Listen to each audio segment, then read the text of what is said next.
أعوذ بالله من الشيطان الرجيم. بسم الله الرحمن الرحيم.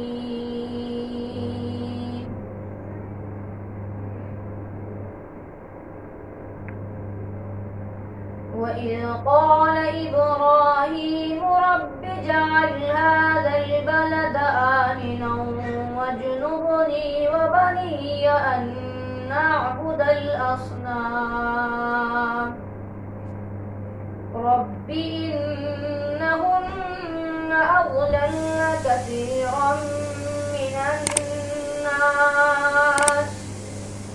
فمن تبعني فإنه مني ومن عصاني فإنك غفور رحيم. ربنا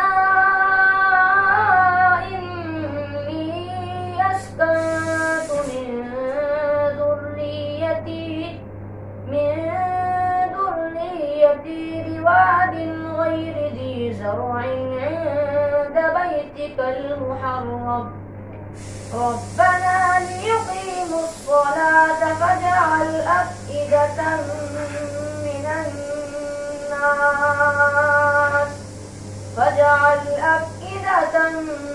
من الناس تهوي إليهم وارزقهم من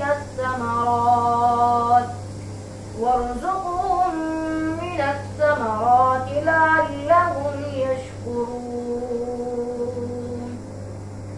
ربنا إنك تعلم ما نخفي وما نعلن وما يخفى على الله من شيء في الأرض ولا في السماء. الحمد لله